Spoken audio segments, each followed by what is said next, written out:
आज के वीडियो में मैं आपको बताऊंगी अपने टोरंटो से दिल्ली तक के सफ़र के बारे में और ये देखेंगे कि उसके लिए मुझे क्या क्या डॉक्यूमेंट्स इकट्ठे करने पड़े। सबसे पहले ज़रूरत थी एक एयर टिकट की, जो मैंने एयर इंडिया की ऑफिशियल वेबसाइट से करवाई निकलने से करीब 2-3 दिन पहले, जिसकी कीमत मुझे पड़ी 33,000 रुपीज़।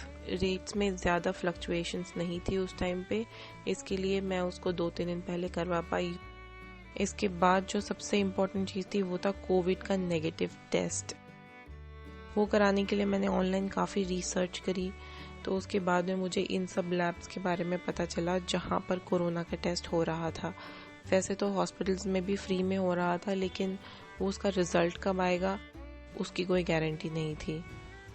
और वैसे भी ट्रैवल पर्पस के लिए हॉस्पिटल्स में ट्रैवलर्स को एंटरटेन नहीं कर रहे थे, क्योंकि कनाडा की गवर्नमेंट इंटरनेशनल ट्रैवल को एकदम डिस्करेज कर रही है। यही वजह है कि प्राइवेट टेस्टिंग जो कि मैंने करवाई थी वो काफ़ी महंगी थी। उसकी कीमत करीब $160 से लेके $400 तक की थी।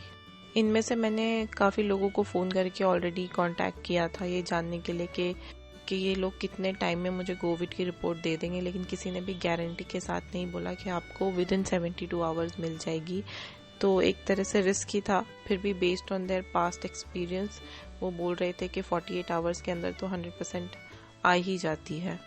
तो मैंने इनमें से स्विच हेल्थ से करवाया, जिसमें मुझे 160 प्लस $20 टैक्स देना पड़ा, तो टोटल आया करीब $180।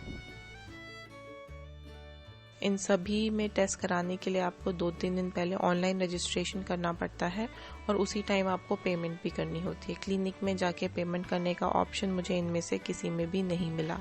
तो जब मैं वहाँ पहुँची तो उन्होंने मुझे 2 ऑप्शंस दिए। एक नाक के थोड़ा बाहर से स्वैब था और दूसरे में नाक के काफ़ी अंदर डाल के स्वैब लेना था, और उसके जो रिजल्ट्स थे वो काफ़ी एक्यूरेट थे। तो मैंने उन्हें सेकेंड ऑप्शन नहीं बोला, क्योंकि मुझे पता नहीं था कि फर्स्ट वाला एप्लीकेबल है या नहीं। तो वहाँ की नर्सेस काफ़ी ट्रेंड थी, तो जब उन्होंने वो टेस्ट किया तो मुझे सिर्फ टेस्ट के टाइम पर थोड़ा सा सेंसेशन फील हुआ, लेकिन उसके बाद कुछ नहीं। लेकिन वही टेस्ट जब मैंने इंडिया में करवाया था तो उन्होंने काफ़ी ब्रूटली नोज़ में और थ्रोट में पोक किया था, जिसके बाद 2 दिन तक मुझे नाक में और थ्रोट में सेंसेशन होता रहा था। कोविड की रिपोर्ट मेरी 25 आवर्स में आ गई थी। उसके बाद मैंने उसे और अपनी पासपोर्ट की कॉपी को एयर सुविधा की वेब पोर्टल पर अपलोड किया और वहाँ से फिर मुझे सेल्फ डिक्लेरेशन का डॉक्यूमेंट आ गया। निकलने से पहले मैंने काफ़ी रिसर्च किया था कि मुझे क्या क्या डॉक्यूमेंट्स की ज़रूरत है, दिल्ली में जाके क्या क्या करना है। तो मैंने दिल्ली एयरपोर्ट के वेबसाइट पे पढ़ा था कि RT-PCR टेस्ट मैंडेटरी नहीं है, लेकिन अगर आपके पास RT-PCR टेस्ट नहीं है तो आपको वहाँ जाकर अपने खर्चे पर 7 दिन का इंस्टीट्यूशनल क्वारंटीन करना होगा और उसके बाद 7 दिन का होम क्वारंटीन। लेकिन यही बात जब मैंने एयरपोर्ट पहुंचकर एयर इंडिया के स्टाफ से पूछी तो उन्होंने बोला हम यहाँ से किसी को भी बिना नेगेटिव RT-PCR टेस्ट के नहीं फ्लाई करने दे रहे।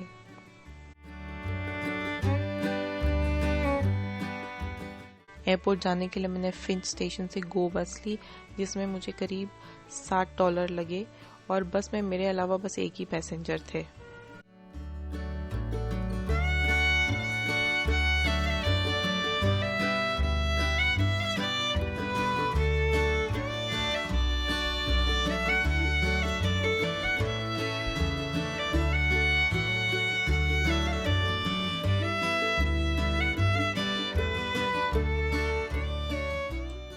बस ने मुझे सीधा एयरपोर्ट पर उतारा।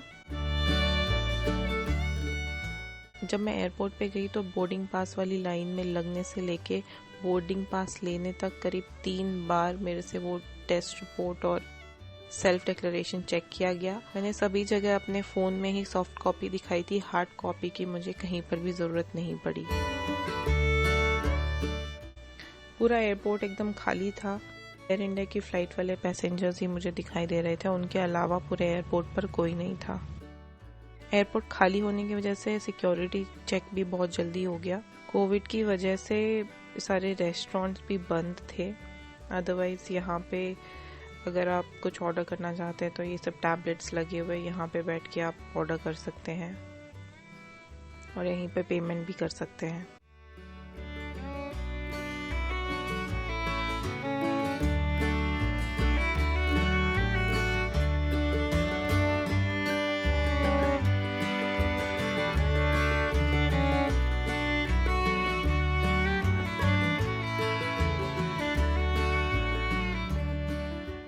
फ़्लाइट में ज़्यादा लोग नहीं थे, सिर्फ 50% ही फ़्लाइट भरी हुई थी, तो बैठने के लिए सबको खुली खुली जगह मिली हुई थी। मेरे भी बराबर की दोनों सीट्स खाली थी।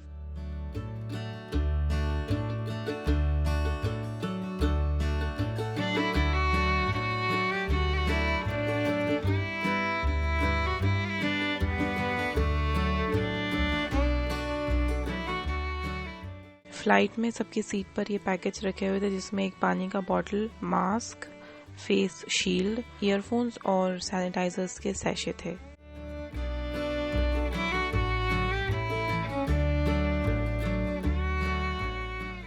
एयर इंडिया की इस फ्लाइट में कोविड की वजह से पिलो और ब्लैंकेट्स नहीं दिए गए थे, तो अगर आप इससे ट्रैवल कर रहे हैं तो इन बातों का ज़रूर ख्याल रखें। पिलो और ब्लैंकेट आप अपने ला सकते हैं। यहाँ पर लंच और डिनर सर्व किया गया था। मैं साथ में घर से भी खाना बना के ले गई थी जस्ट इन केस, क्योंकि कई सारी फ़्लाइट्स में खाना सर्व नहीं हो रहा है। अल्कोहलिक और नॉन अल्कोहलिक बेवरेज सिर्फ उन्हीं को सर्व किए जा रहे थे जो कि खुद से मांग रहे थे, अपने आप वो लोग सर्व नहीं कर रहे थे।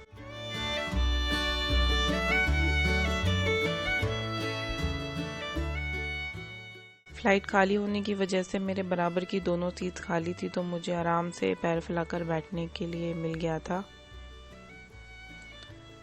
लैंड होने से करीब 2 घंटे पहले उन्होंने ये पैकेट दिया, जिसमें कुछ चिप्स वगैरह थे और जूस का पैकेट था।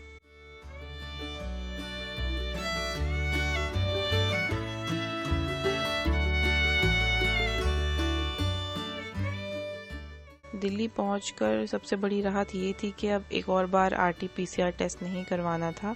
यहाँ पर सिर्फ UK, यूरोप और मिडिल ईस्ट से आने वाले पैसेंजर्स का ही टेस्ट हो रहा था। वो टेस्ट कराने के लिए आपको 800 रुपीज़ पे करने थे।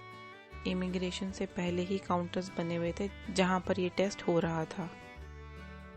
कस्टम्स की लाइन काफ़ी लंबी थी, लेकिन वो सबके बैग्स चेक नहीं कर रहे थे। मेरा भी जब टर्न आया तो उन्होंने बस इतना पूछा आप कहाँ से आ रहे हो, और मुझे जाने दिया। तो ये था मेरा टोरंटो से दिल्ली तक का पूरा सफ़र। अगर आपको कोई भी क्वेश्चन है तो आप कमेंट सेक्शन में पूछ सकते हैं।